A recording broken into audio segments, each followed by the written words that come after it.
Hello everyone, and thank you for joining us this evening. This is the first episode in a series where myself and my friend, Luke, will be talking about some various political issues from our own stances, which are generally similar, although I'm sure we will occasionally disagree on some stuff. Right now, we don't quite have a working title. We were thinking about MALP. It stands for Michael and Luke Podcast, which is, of course, a bit of a misnomer, seeing as this isn't really going to take the form of a podcast exactly, seeing as it's going to be much shorter than your traditional podcast. But it is very creative, though. Yes, that is true. I mean, who ever came up with the idea of two guys talking about politics before? And on an unrelated note, we're going to be talking about two guys talking about politics for our first segment, aren't we, Luke? Yes, that's right. So our first topic is the Trump-Biden debate tomorrow. This is going to be a preview of what to expect. We're basically going to go through the topics the two candidates are going to discuss tomorrow and basically talk about what each needs to do and each needs to improve on, I guess, because obviously on some topics Trump is better, some topics Biden's better.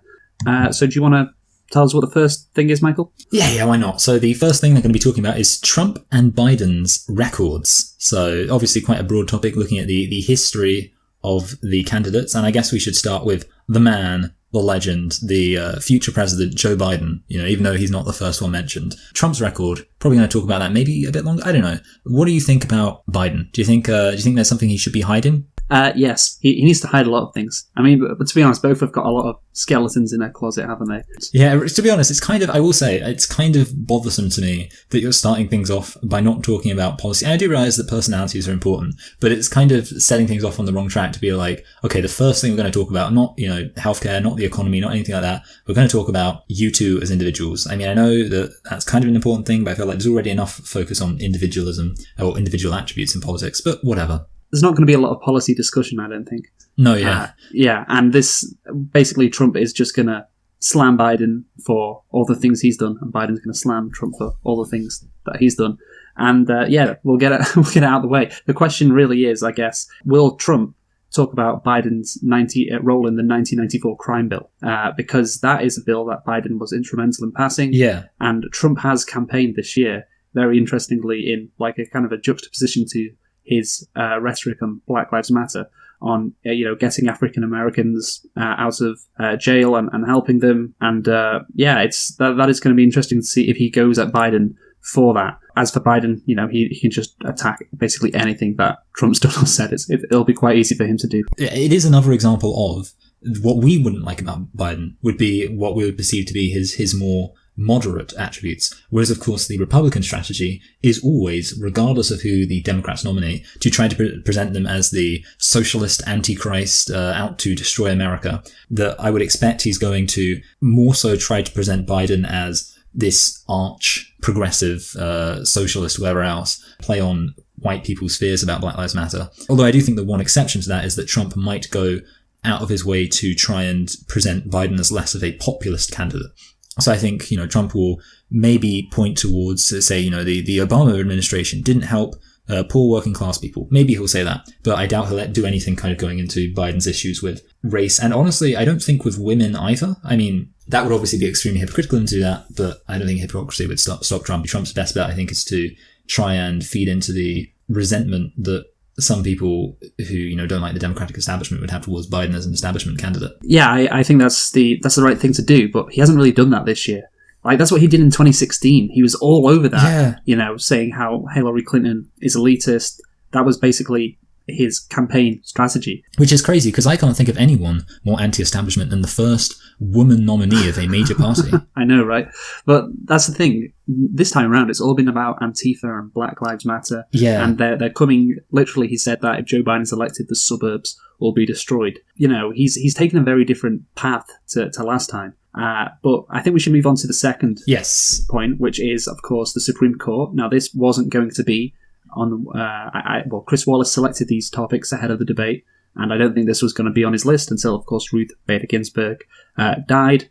And now we have a nominee for the Supreme Court, Amy Barrett. I guess Trump's going to say, yeah, I'm going to nominate her because, there's a gap. She's a very good judge, whatever. She's the best judge. Trump always picks the best judges. Oh, he definitely does. And it's going to be interesting to see what Biden does here, because he will get asked, if you win the election, are you going to pack the court? Because that's what some Democrats have been talking about. And he's probably going to say no, because he's Joe Biden, and the Democrats have shown in the Senate they don't really want to do that because they're the Democrats. But yeah, it's going to be interesting to see what his stance on this is, because he's going to have to come out fighting somehow against Trump's Supreme Court pick. I do think it might just be a case of, regarding the actual nomination of somebody to the Supreme Court, it's just going to be one person saying, you're a hypocrite, and the other person saying, no, you're a hypocrite. Like, Trump's going to go, well, he wanted Obama to be able to nominate his pick, but now he doesn't want me to be able to. And then Biden's going to go, well, he didn't want Obama to nominate his pick, but now he wants to nominate a pick instead. You know, even though I do think one side in that argument is much more correct, which would be Biden's side. However, regarding things outside of that, like what is going to be the Democratic strategy, I do think this is one context where I can understand Democrats wanting to present themselves as the more kind of passive, meat, good guy party. What I would prefer, which I think is maybe unlikely to happen, is that there's for them to actually be super Machiavellian and present themselves as the party who's going to say, well, you know, if the Republicans want to be evil, we're just going to accept that in the run-up to the actual election. Because I think the problem is the media is so crazy at this point that when the Democrats behave half as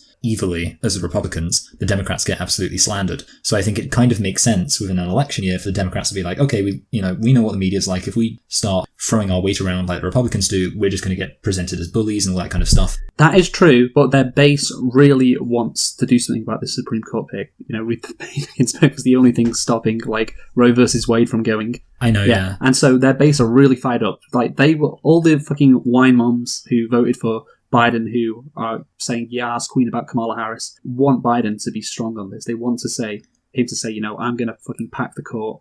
I don't care about norms or whatever. For years and years, liberals have been told how important the Supreme Court is. You must vote because of the Supreme Court. Yeah, that's kind of the weird thing. Yeah, and now there's an opportunity to, you know, reshape the Supreme Court. And if Biden says, no, I'm not going to do that, then they're going to be very annoyed. That's why I say it's interesting. He's Joe Biden, so he's probably not going to pack the court. But like, yeah, it's a tough one for him. So maybe this will be an area where Trump comes out on top. Yeah, I mean, obviously it's not going to be the case of people being inclined to support Trump who would otherwise support Biden, but rather the question is, will Biden alienate some people who might otherwise have voted for him? And I mean, I do also think that there is the fact that Biden really has three different groups of people he's trying to appeal to. There's the kind of moderate, liberal Washington Post people or whatever who, you know, would love Hillary Clinton. Then there's the progressives who by and large he seems to have given up on.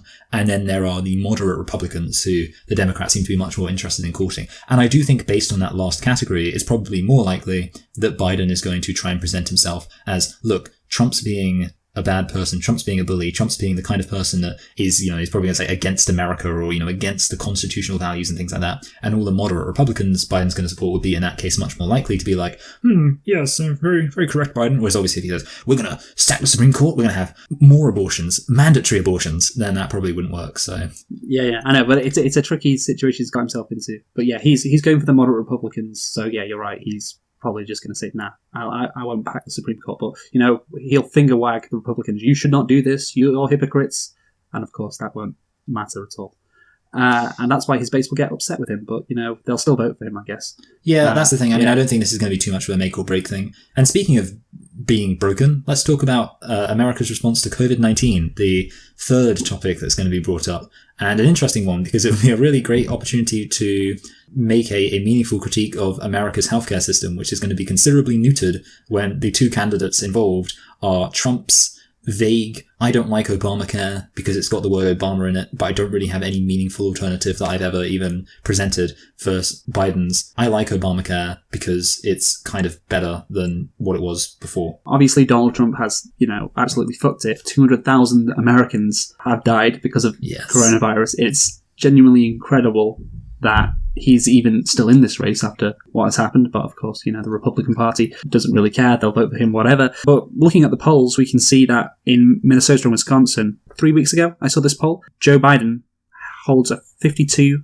to 41% lead over Donald Trump in terms of who would you trust to do a better job on the coronavirus. That is pretty crucial because, yes, although Trump is still kind of in it, Biden is clearly better on this issue, and he should walk this. Like, Biden should absolutely destroy Trump on the coronavirus topic. No, yeah, absolutely. I think one of the strengths of Biden is that he doesn't have a cult of personality, which I think is something which can be very advantageous when you're dealing with something which requires a lot of specialist knowledge. Because while I'm not suggesting that Trump took control of the coronavirus response and was like, I'm going to be in charge, I imagine Trump's effect is probably one that the opinion of experts, well, one, I think expert opinion is more likely to be alienated, and two, I think it's much more likely to be ignored. Whereas Biden, who does not have this massive cult of personality around him, who probably is much more inclined to just say, okay, whatever, lower rung people think is the best plan is probably what we're going to do. I think in response to coronavirus, that would probably be the more effective strategy. So I think that's why people would be more likely to trust Biden. And I do think, to be honest, I could maybe see people not trusting, even though I think Medicare for all would be a better system for a variety of reasons regarding COVID, and obviously had the case of people not wanting to go to their doctors to get tested because going to doctors costs money. The fact that Bernie does have much more of a personality-oriented following might also put people off. And it might be one case where having a completely boring, middle-of-the-road candidate who kind of doesn't feel like he stands for anything individually might actually be a benefit, because people will think, well, I trust that he would probably just go with whatever the experts think on the COVID issue. Yeah, it would be interesting to see if Bernie was running, whether he would have better numbers. Yeah, that would be a much more interesting conversation. Yeah, because obviously his Medicare for all thing would help in the case of coronavirus. Who knows whether, well, maybe the American voters wouldn't think that. I don't know. It would be nice to see Biden doing a bit more progressive signalling with his healthcare policies, which he hasn't done so far, but yeah, it would be nice. It would make sense given everything that's happened. That's all it'll be. It'll just be signalling. He has shown he just has no desire at all to do anything about America's healthcare system. But up next is probably the most important topic, which is weird because it's fourth on the list that Chris Wallace has selected, which is the economy. And like pretty much every election, the economy is the number one topic, even in a year which has seen a global pandemic kill, hundreds of thousands of Americans. I saw a poll which said that for 37% of Americans, the economy is still the most important topic, and coronavirus was about 19%, I think. So yeah, the economy, it's still massive. And again, this is the issue for Biden. This is, I think, his one really big weak spot, because it is the most important issue. Like I said, but going back to that Minnesota-Wisconsin poll I was talking about earlier, him and Trump are actually tied when it comes to who would you trust to do a better job on the economy. 45% for Biden, 45% for Trump. And I think I've looked at quite a few polls, and this is the one thing that Biden is underperforming against Trump on. It's not riots or disorder in cities, which we'll get onto next. It is the economy, and it is the most important topic. So this is a big deal for him. He has to do well on this. This is probably the most important section of the debate for him. And he's got a bit of help, because just yesterday we had a breaking New York Times story that Donald Trump in 2016 and 2017 only paid $750 in federal income tax, which is remarkably low for someone so rich, of course, and that's why it should, break. It should get headlines, and it has. And he has a great opportunity to frame that bit of news in terms of how the economy in America does not work for the middle class or the working class, how those people have been left behind. And Donald Trump said he'd do something about it. He hasn't. And you can see he's still the same old guy, swindling the American public and doing whatever he likes, not caring about them. So this is a great opportunity for him. And I hope he takes it, but, I mean, who knows? What do you think? Yeah. No, yeah, I mean, I think, again, I agree with you that it would definitely be a good opportunity to show that Donald Trump. But the thing is, I feel like the issue is the people who think Trump is good at managing the economy, they think he'll be good at that because of his ruthlessness, because of the association with things like the art of the deal. And I do think, obviously, Trump had that famous quote when he was told something about not paying any income tax. He said, that's because I'm smart. And there was actually the classic Fine Brothers channel where they have the people react to things. They had elders react to the election, and all of the Trump supporters who were watching that agreed with Trump saying that. They actually enthusiastically supported it. So one said, see, that's why Trump is so great, because he's a good businessman, because he knows about tax loopholes and how not to pay tax. And it's crazy. That's what it's like. It's a shame, I think, that it will be probably more about personal things when it comes to Donald Trump, because I was watching the famous clip of Bill Clinton where I don't know if you've seen it, where he's debating George Bush Sr. and he gets asked the question, how has the national debt affected you personally? And if it hasn't, how can we, trust you to care about what the American people are going through? I don't know if you've seen it. Basically, Bill Clinton gives a very good response on a kind of, with regards to emotional intelligence. But there was one thing which I'd never really picked up on before, because I've seen him, respond quite a few times. He says, he kind of stops halfway through his response, says, one of the things I want to stress is that this isn't about me as an individual and how I've experienced national debt, it's that right now we're in the grips of a flawed economic theory. And then he goes on to explain what trickle-down economics is and why it is not a valid theory, why it actually hurts the middle class and things like that. And I was thinking, it's kind of crazy, but, because obviously nowadays Bill Clinton, I think, is associated with kind of the establishment, and kind of viewed very similar to Joe Biden as somebody who progressive wouldn't really want. But that kind of thing of stopping your response where you're talking about yourself as a person and saying, but it's also important to stress, this is about a theory that is being operated on, the presumptions of this theory being operated on, that making the rich richer will make everyone else richer. And that theory has been disproven empirically. I hope people will be smart enough to actually pick up on that. And I wish that politicians would trust that people would be smart enough to pick up on that and just say, this is about the theory that is being operated on. The other thing I think that needs to be stressed is the Republicans have never ever shrunk the deficit. Donald Trump has again left America with a much worse deficit. So basically the Republicans have consistently been the worst people at managing the economy, at least as far as the debt is concerned. Yeah, well, in the deficit, I don't think anybody really cares about that nowadays. I mean, maybe back in the 90s. Well, that's the thing, because it used to be the case that like the debt was the only way anyone could understand economic performance. Yes. Whereas now, and to be fair, this is kind of a good thing, that now it's much more about growth and jobs, which is more important because it has been pointed out. And I think the thing is, in the UK, we're probably still in a bit too much of a debt mindset. I know, definitely. I still do people, like, that's why we have austerity as a thing, because it's like, we've got to have austerity so we reduce the debt, even though, like I say, economic growth and jobs are far more important than debt, because if you've got economic growth, the debt will pay for itself. Anyway. Yeah, so, well, I just want to go back to what you were saying before about the Fine Bros thing, and Trump supporters going, yeah, he's smart, he knows all the tax loopholes. Well, the extension from that thinking would be, when he becomes president, he can close all that, he can sort all that. That's why Biden's got a great opportunity this time round, because he can say to Trump, you've been president for 4 years, you took advantage of these loopholes that rich people in America can take advantage of, and you still haven't done anything about it.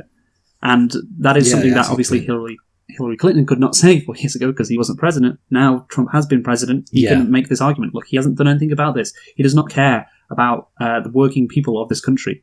He only cares about his rich buddies, in Manhattan, where he's from, and all of that kind of popular stuff, which is true. And that is why I think it is a great opportunity for him on the economy. The area where he is weakest when it comes to the polls, this is a great chance for him to knock it out of the park. But then again, his brain is like mush. Yeah. So who knows at the end of the day. I will say this. I've seen Biden have lucid moments. I will say this, the Biden dementia thing, it's overhyped insofar as Biden has, the problem is Biden does have really bad, let's say, senior moments, but then he does have other moments where he does seem to be able to talk quite forcefully and quite clearly. Do you remember the debate he had with Bernie at the last debate? And he actually spoke normally, and it was kind of crazy. He didn't seem like he had dementia. And, Trump has said he should get drug tested, which is what he said to Hillary Clinton 4 years ago as well. And, I don't know, maybe if Bernie was running, would he say that? Probably. Because, that's just a tactic he has. The thing is, with Trump, he also probably has a bit of dementia as well.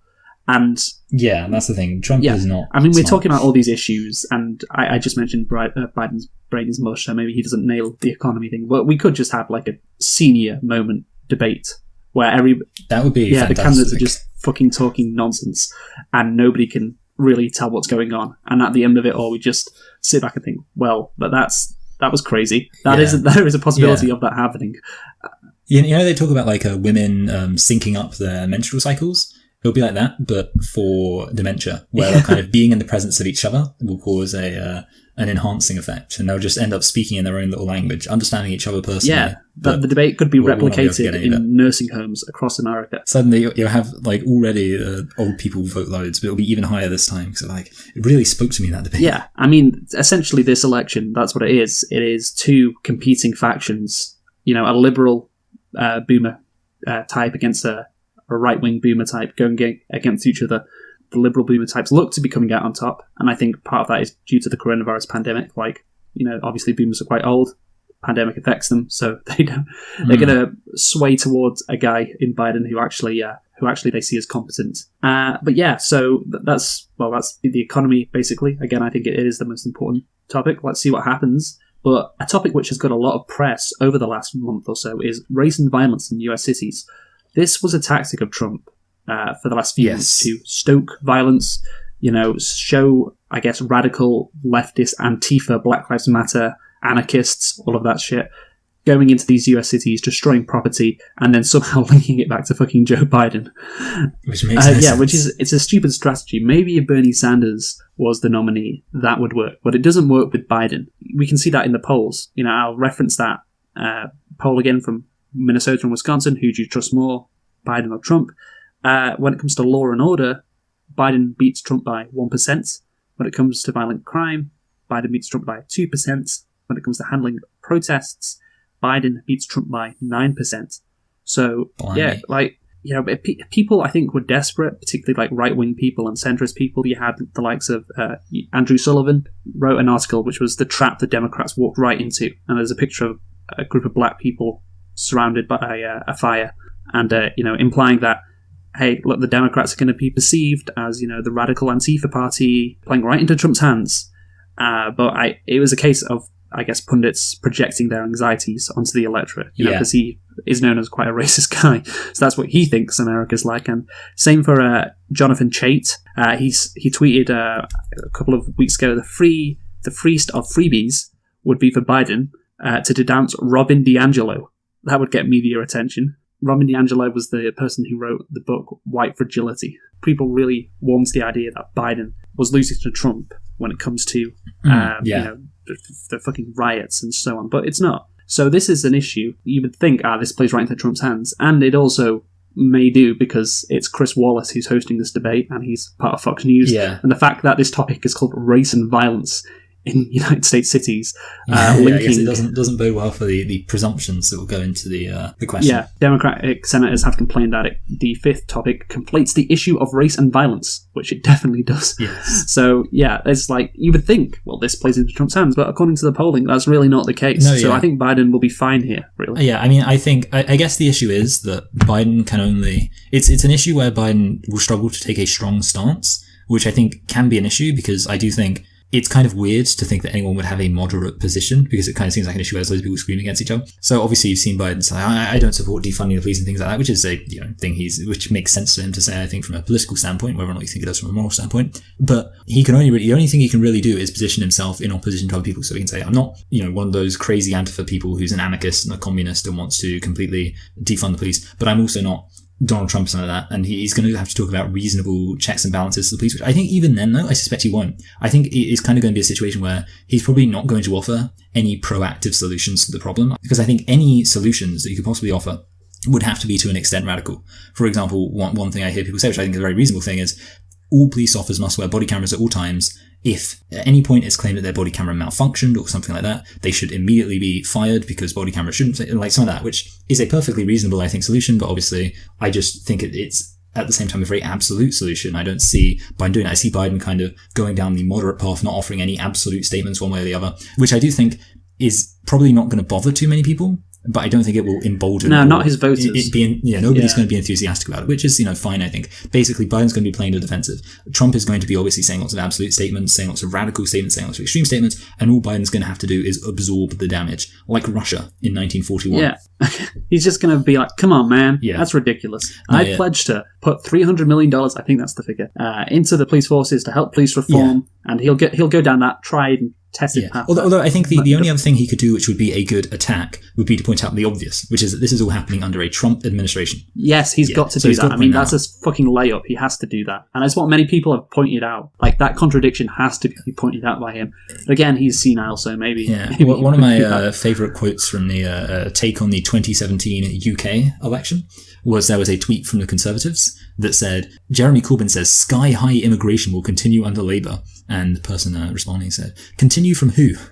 Which is, that's the thing. I do think that the funny thing about Conservatives is I think Conservatives are very bad at being the incumbents, which is one reason why it's very strange that we've had an incumbent Conservative party for a decade in the UK now. But I think Conservatives are terrible at being incumbents because Conservatives like to complain a lot, despite the fact that the left are generally perceived as the, snowflake generation, whatever else. The left really is, interested in complaining, but also very much interested in offering solutions. That's like, the left, I think, spends far more time talking about what they want and what they think would be good, whereas I think Conservatives, by and large, spend most of their time complaining about things. So they won't say, for example, this is what we want with regards to the police force. They'll just say, I've had it with these black thugs and whatever else, Or maybe they wouldn't say the black part because that doesn't work as a dog whistle. I've had it with these thugs tearing away. That's a much better dog whistle. So for example, a left-wing person would say, like, we want an immigration policy that helps to incorporate a manageable number of people while benefiting the British economy. Whereas the Conservative position is, too many immigrants. Like, that's the thing. The Conservative position is just complaining, which is why it's really bad. And they don't know what to do when they're the incumbents, because all they can do is say, like, there's too much crime in this country.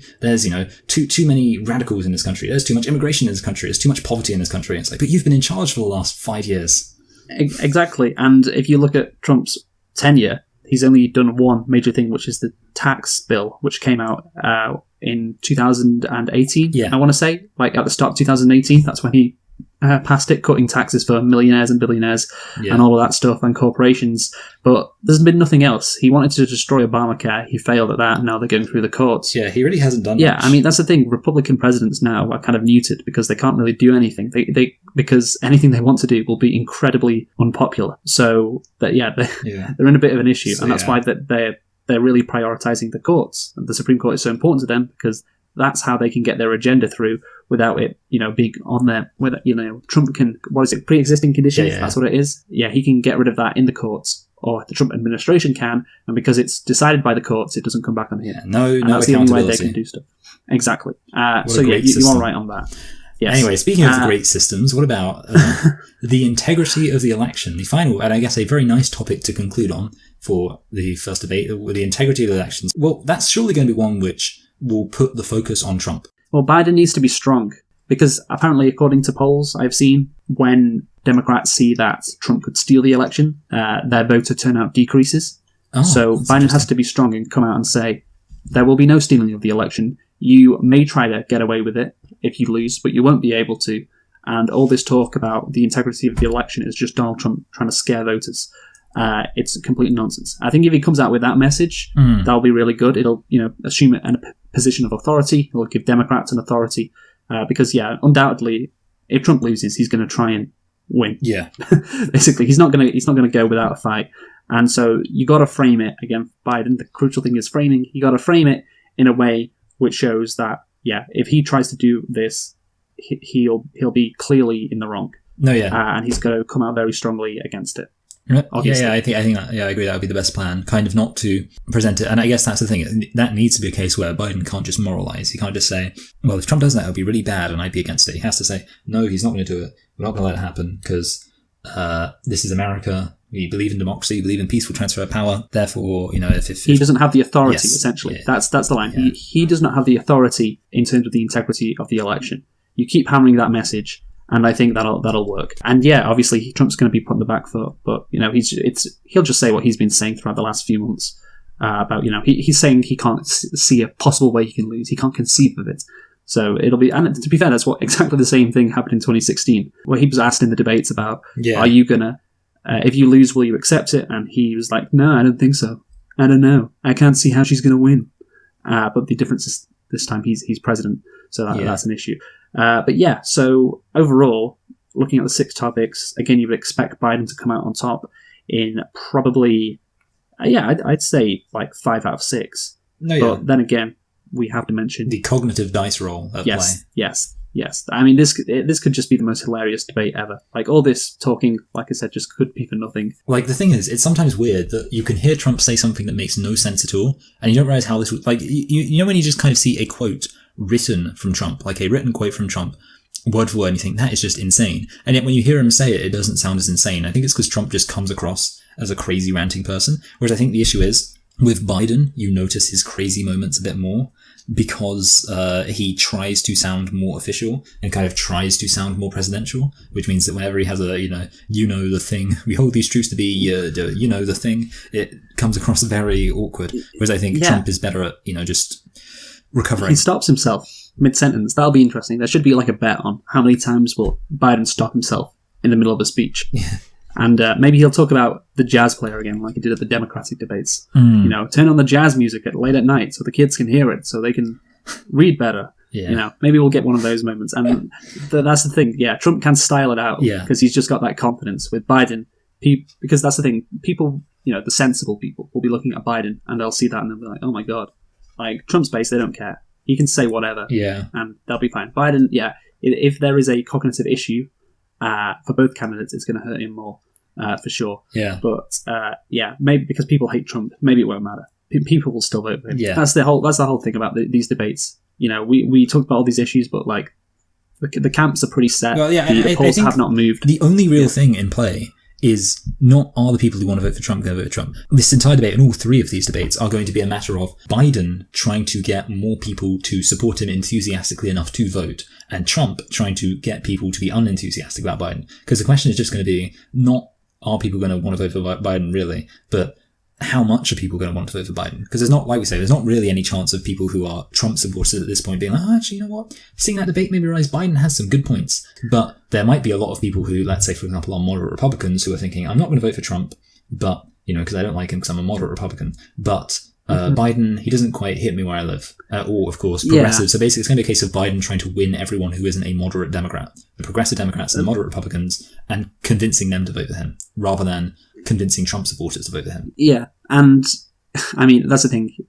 Trump could just be so mental. Yeah. Again, that I could convince people who were like, I don't know, I'm going to sit this one out. I was like, oh shit, no, I got it. Because that's the thing. Like, so many more people tune into these debates than, follow the news from day to day.